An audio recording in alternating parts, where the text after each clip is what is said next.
Hello friends, this is Kate from Kate's Crafting Corner. It is the November 19th, my husband's birthday, and I am here to do my World Cup craft preview. So I have decided I am going to try to craft vlog or vlog my crafting during the World Cup. I'm also going to be making winner-loser predictions, not score predictions because that's just very difficult, but winner-loser predictions, and do all that sort of thing through the World Cup. It does overlap with Vlogmas, so once December 1st comes around, or I'll probably do a Vlogmas preview on the 30th of November, it'll all kind of get wrapped together. But I love the World Cup. I love soccer, and it only comes around every 4 years unless a pandemic interrupts the schedule or, you know, that type of thing. And so yeah, I wanted to do this. So I know it's probably not going to garner a lot of attention, and that's fine. So anyways, I am at the tail end of COVID, and so I've got a bit of a headache, and I'm kind of not all here, and I've definitely got COVID foggy brain, so I apologize for any rambling and whatever that's going to happen. But I thought I'd start off with my bullet journal spread. So I've used this bullet journal one other time, and that was for Euro 2020, and I just followed the same format that I did for my Euro setup. So what I'm going to do is I'm going to show each page, and then I'll make the predictions for that group on who I think is going to move forward. So the first part of the World Cup is the group stages. There are 8 groups. Yeah, there are 8 groups. And from each group, the top 2 will move forward and the bottom 2 will be eliminated. Now, if you're not familiar with soccer and how the group stages of these kind of tournaments go, each team will play each of the other 3 teams in the group over the course of 2.5 weeks, I think. Sorry, excuse me. And so each group will have 6 matches, right? Yeah. And so each game can end with one team winning or the other, or a tie. So if you win, you get 3 points. If you lose, you get 0 points. And if you tie the game, each team gets 1 point. And how it's determined who moves on is by the points. So it doesn't matter if you have a game where you scored 12 to 0. If you lose your other 2 games and you only end up with 3 points, it doesn't matter that you scored 12 and possibly scored more than another team advancing forward. It's the points that matter. So in the case that there are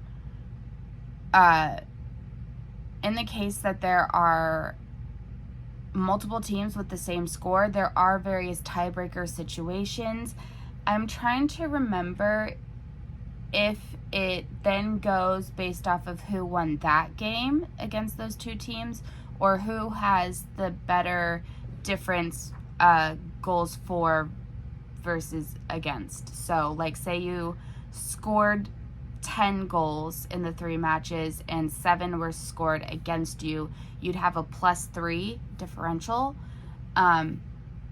And if the other team scored 6 but had 8 scored against them, they'd have a -2. So then the one with 3 would move ahead. I believe that's how it works. I haven't reviewed, and different tournaments do different things. So I haven't reviewed it, and I will do that. I am wearing a Germany jersey. This is from the 2014 World Cup. It's Miroslav Klose. He no longer plays. He has retired. But he was one of the best. And unfortunately, most of my favorite players have retired. But I do root for Germany first, then America usually. So on days but I don't have an American jersey. So on days America plays, I will wear a patriotic shirt. I also like to root for Wales and Denmark, not because they stand a chance of winning, they don't, but it's always nice to have a smaller team to root for. And the other team I'll be keeping an eye on this year is Senegal, and my family used to live in Senegal in my 11th and 12th grade years of high school, and so I just like to keep an eye on countries that I have some kind of a tie to. So that's really exciting. Canada is participating for the first time they qualified. So that's exciting for Canadians. If the Canadians care about soccer, I don't know. I do know that there are other sports that are bigger for Canadians than soccer. So if you're a Canadian, are you going to be cheering on Canada? I'd love to know. So let's see. Qatar is hosting the World Cup, which I guess I'll just do my mini rant about this fact right now. Qatar hosting it's just, I don't agree with this decision at all. First of all, I think it was just a clear case of bribery, pretty much bribing to get to host it. But because Qatar is so hot, they had to change the time of the World Cup. The World Cup normally takes place in June and July, and we are in November, which means that this is right in the middle of the season for most soccer seasons. I know America's season is a bit different, but in Europe, and I think much of the rest of the world, I could be wrong because I don't really follow a lot of other sports leagues for soccer, but it's normally played from like August to May. And so having it right in the middle of the season, it's just, I know that most of these countries have only been, like, their squads have only been together for like a week, maybe a week and a half before the World Cup starts. And that's just not enough time to build the cohesiveness. And so I'm worried about that. Normally they have a couple of friendly matches against other countries as they're as they're preparing for the World Cup. And that allows the coach to be able to tweak things and figure out and figure out who has the best chemistry together, what the best setup is, because these players aren't really playing together day in and day out. They're all in different clubs. And so I'm just not really excited about this fact.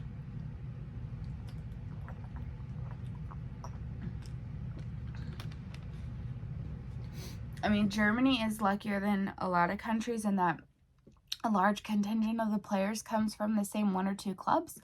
But a country like Denmark has players all across Europe. Same with Wales. Same with, Senegal. And so they didn't really have as much of a chance to prepare. And so it's just really kind of frustrating. Plus, it's going to overlap with Vlogmas, which is not my favorite, and Thanksgiving. So I might have to, miss a few matches live. The other thing that sucks for me is that during the group stages, there are 4 matches a day. The first one is at 2 a.m. my time, then 5 a.m., then 7 a.m. and 11 a.m., which is going to make for really long days. So I'm still going to try to make them all, but I have set the DVR just in case. So without further ado, let's start going over the groups, who I think is going to win and lose. And I'm not going to go further on my predictions than that, because there's no point in saying, well, I think this team is going to play against this team, if that's not even close to what's going to happen. So I know some people go through and then they make their whole, like, what is it called? Bracket. They make the whole bracket and come down to who they think the winner and loser will be, or first and second place. I'll just say I think Germany's going to win, but probably not. We're kind of in a slump session right now. But we'll see. I'll do another prediction. So for my daily vlogs, what I'm going to do is I'll then come through and say either at the beginning of the day or the end of the previous day, I'll go through the next set of matches that are going to happen and who I predict winning each of them. But there's only one match tomorrow, so I'll do that, I guess. Okay, so Group A. This is what my spread looks like that. So this is where I'll keep track of the points, the wins, the draws, the losses, goals for, goals against, plus or minus, and then the points. And I'll write this in pencil so it can be erased and updated.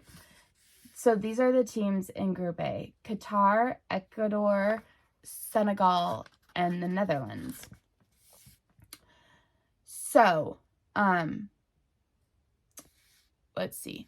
The Netherlands usually has really good teams. And so for my predictions, I predicted the Netherlands and Senegal going forward. Now,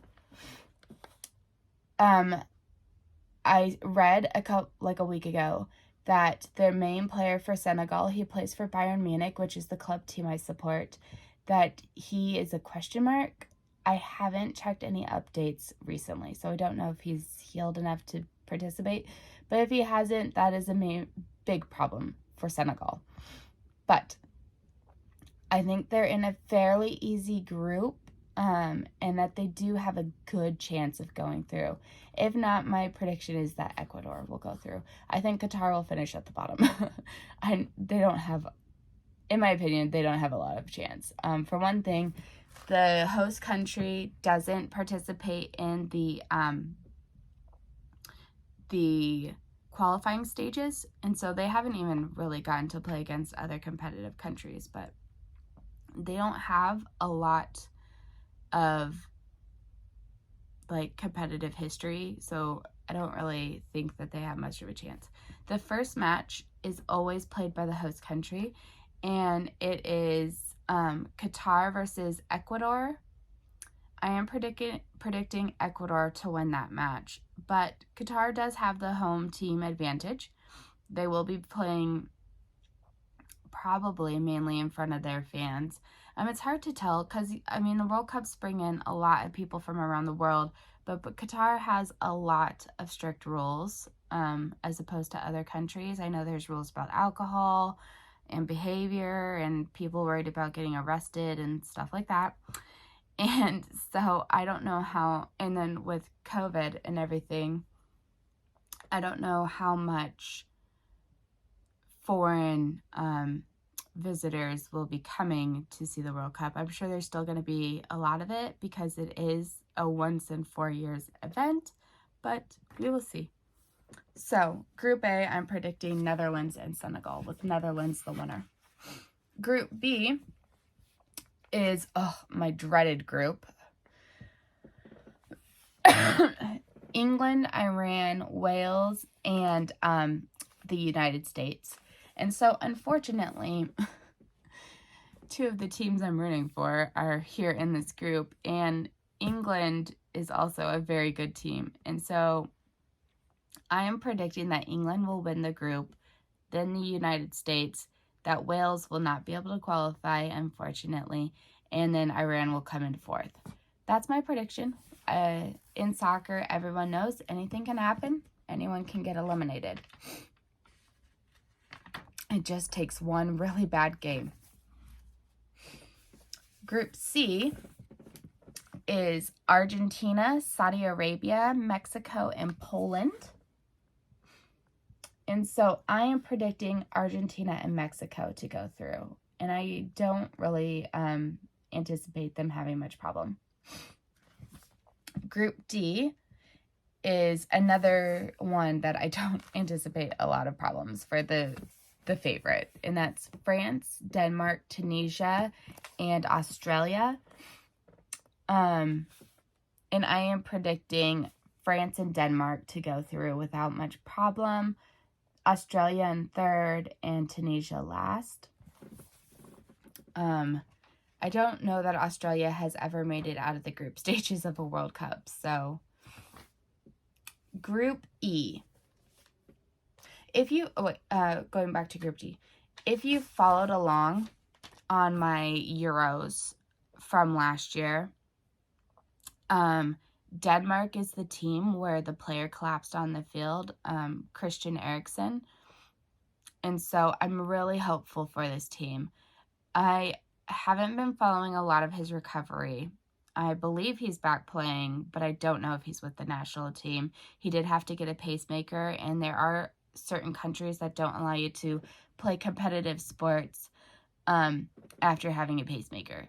I think that he's now playing in Italy that does allow it, but the country he was playing in didn't allow for it. So I wish him all the best. And actually, after this, I will look up and see how he's doing, and maybe I'll put in a little update. Anyways, Group E. Oh, this is the group Germany's in. So Group E is Spain, Germany, Japan, and Costa Rica. I am... this is where my bias is coming through. I am predicting Germany to come out on top with Spain in second.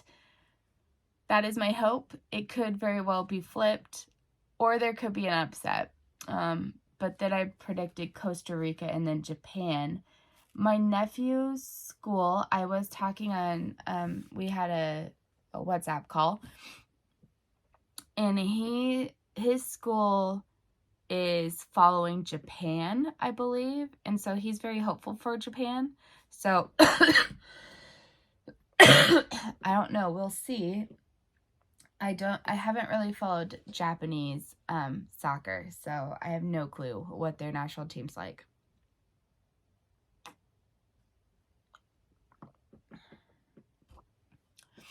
Group F is Belgium, Canada, Morocco, and Croatia. I am predicting Belgium and Croatia to go through. Croatia was the team that came in second place in the last World Cup. But I think a lot of their players are older or have aged out from that squad. And I think Belgium came in second in the Euros. I could be wrong about that, but I know that their team is really good. I, again, don't really know much about Canada or Morocco's teams, but I'm not predicting them to make it through. I think Belgium and Croatia will make it through without a problem. Group G is Brazil, Serbia, Switzerland, and Cameroon. And I am predicting Brazil and Switzerland to go through. Brazil always has good squads. They are very good at soccer. And I believe Switzerland's team has been doing really well lately. So I predicted Cameroon in third. Just going to give an African country a little bit more props than Serbia in fourth. We'll see. Then the final group, Group H, is Portugal, Ghana, Uruguay, and Korea Republic. That's South Korea. And did Portugal win the Euros? I can't remember, to be honest. Let's actually see.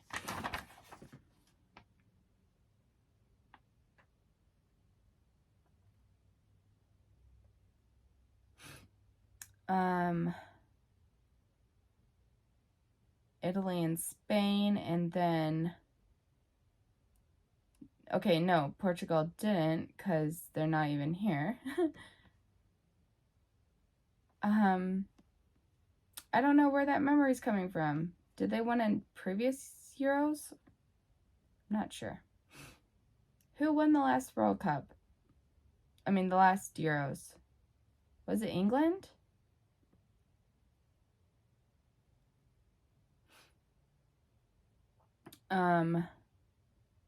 I do not remember. I honestly don't remember. I should go back and look at that again. Anyway, so I said Portugal in first and Uruguay in second. Honestly, the reverse wouldn't surprise me. South American teams are really good. Then I predicted Ghana in third and South Korea, Korea Republic in fourth. And that is my predictions going through the group stages. I did go ahead and make the spreads for the rest of the tournament. I just now need to put the countries in as they qualify. And yeah, so after the group stages and the round of 16, then we start to get some breaks where there aren't matches every day. And so, like, the final match of the knockout stage, round of 16, is December 6th. And then the next game isn't until the 9th. So it'll be nice then to start having some breaks. Starting in the round of 16, there are only 2 games a day as opposed to 4. And so those things will be nice because, yeah, it'll free up some of my time. But I do love the World Cup. And so those are my predictions. Now let's get on to the crafting stuff.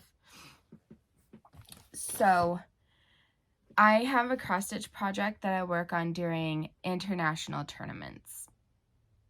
However, because of the timing of this World Cup, I do have things I have to do in order to get ready for Vlogmas and the Advent stuff. So I will today be putting this cross-stitch project onto my cross-stitch stand and hopefully working on it some. But I honestly don't know how much I will be able to get done because I do need to do these knitting things for getting ready for December 1st. And I have been in a massive cross-stitch phase lately, so I haven't been knitting at all. And so I do need to do a update video. And hopefully I'll fit that in, I don't know, beginning of next week or something sometime soon, I hope.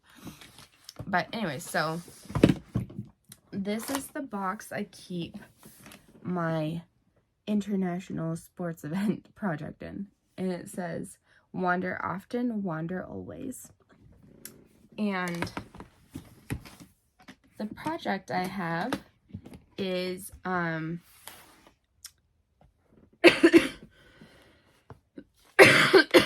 sorry, Papillion Creations Around the World in 80 Stitches. This is a project that I think this is now my 3rd restart of it. So this was my original one, and I started this when I was like just getting really serious into cross stitch. So I duct taped around the edges, which actually means I didn't have enough space, and my fabric got real dirty. I was attaching the beads as I went while using a Q-snap, and so the beads got bent out of shape and stuff like that. So I'm using the same colors but on different fabric. So this is my restart. It is on a piece of coffee tea dyed fabric. I am on part 2 and I have not attached any beads. But this is what it looks like. And I am really proud of it. I love my color choices. I love how it looks. So this is a project where Each part you visit different countries and have their specialty stitches in it. So, I did have a notebook I was writing down the specialty stitches. Okay, yeah, here it goes. So like in part 1, we visited England and Scotland, where we had the Norwich stitch, the Berwick stitch, the Lindisfarne, the Wessex stitch, and then the Scotch stitch. Part 2, we're visiting Denmark, Norway, Sweden, and Russia, which has the Danish knot, hardanger, Swedish split stitch, and the Mordvinian star stitch. So I really like learning specialty stitches, and I think it's just really fun. So yeah, I'm excited to work on this again. Maybe I won't put it on the stand because sometimes it's easier. I don't know. I'll have to see.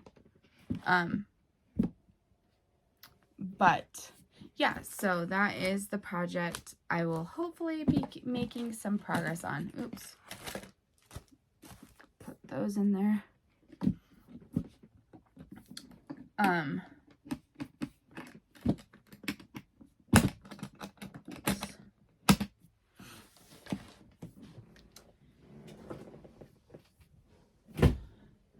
As for the knitting stuff I hope to get done, I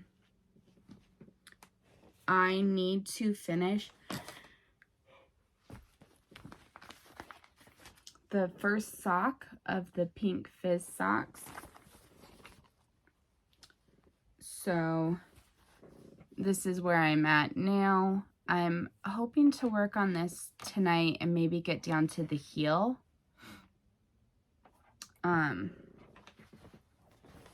Because I need these needles for Advent socks. And the other pair of socks, well, I just need to finish the first sock so that I can also get those needles, is the Prairie socks. And here's where I'm at on them. So,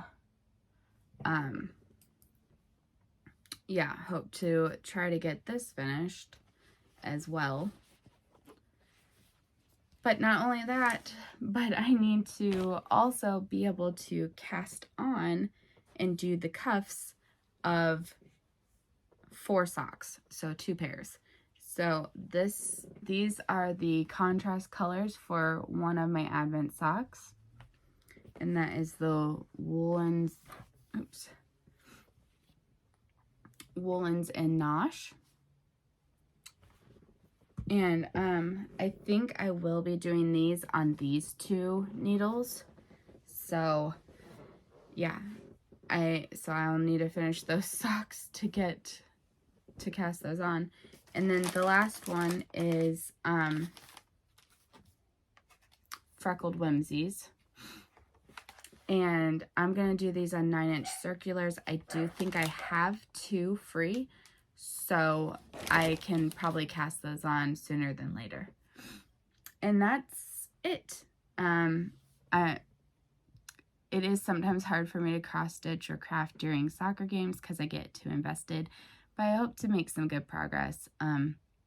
Anyways, that's the update for now. I am going to get this uploaded. I'm probably not going to edit it unless, well, oh yeah, I was going to look up how Christian Eriksen is doing. But yeah, that's about it. So I will talk to you guys later. Oh, this is the first time filming on my new phone, so that's fun, except for I couldn't get my little clicker thing to work.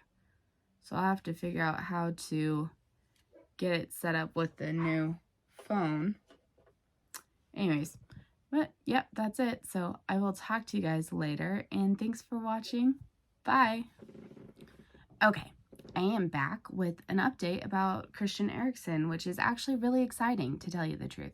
So I did get it wrong. I thought he was playing in Italy's league, Serie A, but it turns out they're the country with the law or the rules that say that if you have a pacemaker, you cannot play. So he was released by the club in December 2021. And then he signed a 6-month contract with a club in the Premier League, England, Brentwood, and he currently plays for Manchester United. And not only that, but in March of 2022, that would be this year, he made his first appearance back with the Danish national team, which nobody thought that he would ever be able to play at that level again. And not only that, but he is at the World Cup. He's going to be participating, which is really quite exciting. To be honest, when I saw him collapse on the field during that Denmark match, during the Euros, I thought that was the end for him. Like, and for him to be back playing at the top level is really amazing and makes me root for Denmark just a little bit more. So, they were already one of my backup teams, but I'm now really hopeful for them that maybe they can go all the way. They got pretty far in the Euros. I think they made it to the semifinals. So anyways, I'm really excited for them, and I am hoping that they do really well and that he personally does really well. So that is the Christian Eriksen. I keep wanting to say Hans Christian Eriksen, but I know that's not right. But that's the Christian Eriksen update, and I am looking forward to seeing him playing for Denmark. So that's all, and I will see you guys early tomorrow, although actually the game's only at 8 a.m., so small relief. But I will talk to you guys all really soon. Bye!